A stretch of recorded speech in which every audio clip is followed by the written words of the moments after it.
guys, it's Carrie. I'm gonna be doing an assumptions video. A lot of you guys have requested I do different types of videos on my channel, and this is one of the requested ones. So I put out a post that asked you guys to send in assumptions, and these are them. So I'm gonna be picking a bunch and answering them. This one says you go to every dance convention. No, that's not true. I don't think it would ever even be possible for anyone to go to every dance convention. I've only been to 2 Nuvos and 3 Dancer Paloozas, and yeah, mostly I just watch them on the live stream. You used to dance for a long time. This is not true. I took 1 class when I was 3. I don't have any memory of that, but my mom says I hated it, so she didn't put me back in, which I kind of regret now, not being in dance when I was little. But I picked it back up when I was 15 in high school after seeing all these videos online of these amazing dancers. I was really inspired. And now I just take classes like drop-ins. Your favorite style of dance is jazz. This is definitely a big yes, and if you follow my Instagram or Tumblr, you will definitely see that I'm always talking about how much I love jazz, and I'm sad that it's not quite as prominent as some other styles right now, but it's just so entertaining. And I know a lot of people watch dance for the artistic aspect, but for me it's always been about entertainment. I watch dance to be entertained, and I don't think there's anything wrong with that. So for me, jazz is what entertains me the most. This says you only like famous studios like Club or OCPAA. I call them OCPA. I know that's controversial. But anyways, no, that's not true. It's just that they are easier to follow in a way because they're posting, their videos are out there, versus a studio which I've never seen. It's hard to follow them. And you also have to think that the reason some of these studios are famous is because they really have the best of the best. And not to say that there aren't studios out there that we don't know about that have equally as talented dancers. Of course not, but these kids are some of the best of the best, so it makes sense that they're the ones that are popular. A few people said a similar one to this, which is you're living vicariously through these dancers, which is not true. I mean, I'm not trying to put myself in their life or be really close to them. I've just been really inspired by these dancers since I was 14 years old, and they do make me wish that I had done dance and competitive dance when I was little, but I don't think living through them is the right way to phrase it. Just appreciating them is better. This one says you're a cat lover, and that is a big no. If you see my Instagram, I am always posting about my dog Charlie. He's basically the love of my life. And yeah, you live with your parents and you are single, and yes, I'm not sure if that's supposed to be like a insult or anything, but that's just the truth. I just finished college like a month ago, and so I'm still saving up. I have my first job now. So yeah, I live in Los Angeles. I've lived here my whole life, and it's very expensive to go out on your own. So right now I'm just saving up, and yes, I am single, but that's just another unfortunate thing. This one says you're like 18, and I'm not like 18. I'm like 22. You have a part-time job. Yes. I'm currently here right now. I am not on the clock though, so if my bosses see this, I'm clocked out. My job is here at Star West Studios doing social media and talent communications. If you ever have kids, you will put them in dance, and that's a definite yes. I mean, of course I wouldn't force them if they didn't like it, but I definitely plan on putting them in dance just to see if they like it. Probably from like 18 months old, they'll be in dance. You're close with your family, and that's definitely true. I love hanging out with my family. I live with my mom and my brother, so it is hard to not be close. And I also go over to my dad's a lot, and we do family game night over there with my sisters.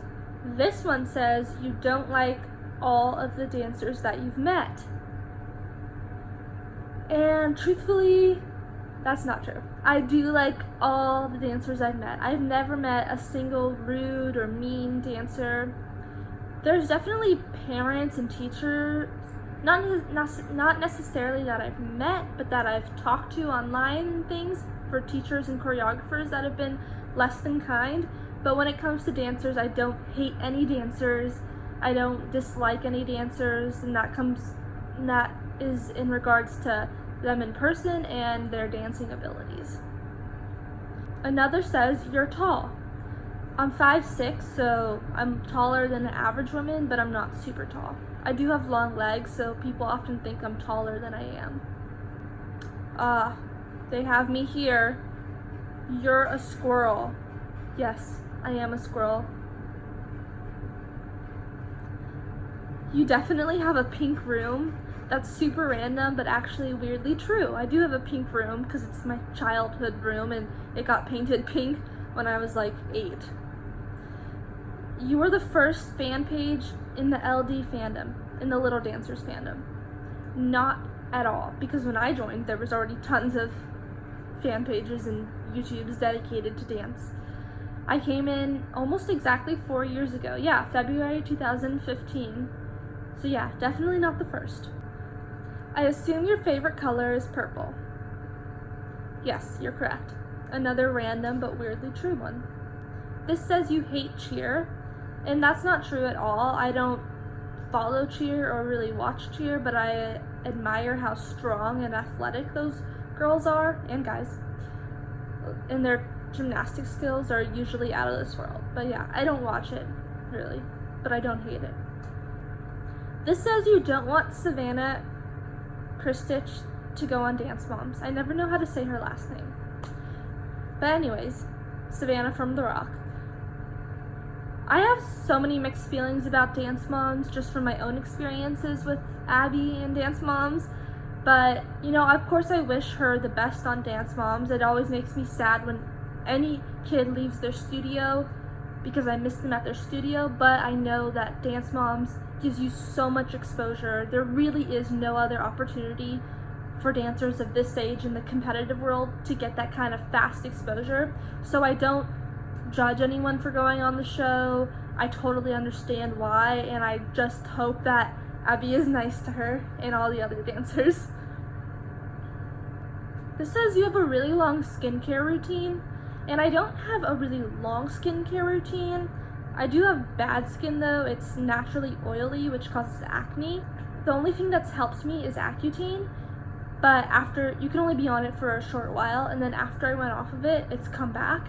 I don't know if you can see it because I'm kind of far away, but yeah, I've just started it back up again to hopefully clear my skin. I went on a higher dose, but yeah, hopefully it will stay clear after this time.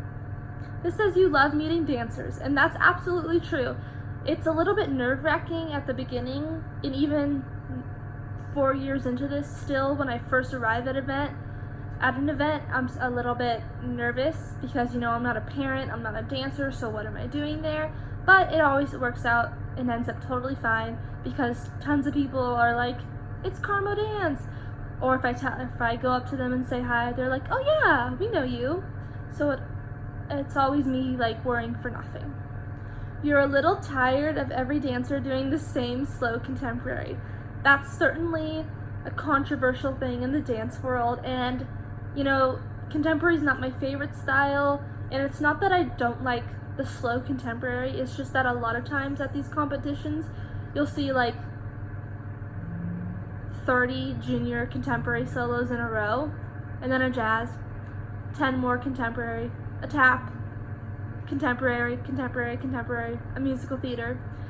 So I just wish that there was more versatility. I know it's a trend in contemporary so broad that it's not always the same, but there is a trend of like a slow, leggy contemporary, which is not my favorite. I prefer songs with words anyways. I feel more of a connection. It's hard for me to pick up on a story, if there is one, when it's just instrumental. But you know, everyone enjoys what they enjoy, and dancers seem to like doing that style, so that's totally fine.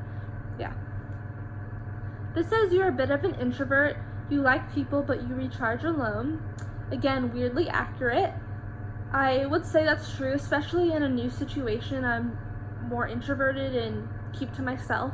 But once I'm comfortable, I'm a lot more outgoing and extroverted, but I still do like to recharge on my own.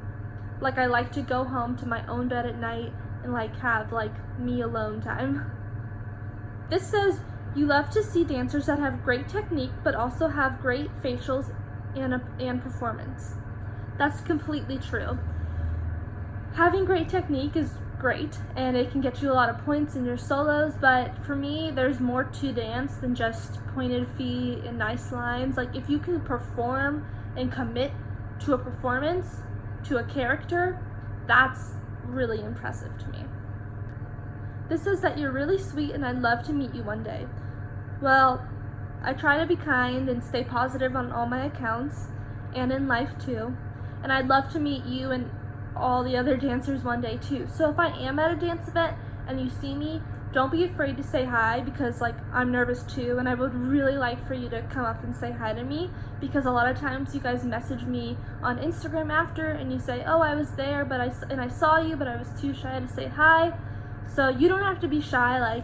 I would totally just be hi and follow you on Instagram and whatever. So okay guys, that's all the assumptions, and I'm gonna be starting to post more videos on my channel that feature me. So let me know your thoughts on that. Don't be too mean. And let me know if there's any other types of videos you want coming up. I already have some other ones planned. Don't forget to subscribe to CarmoDance. Alright, see you next time.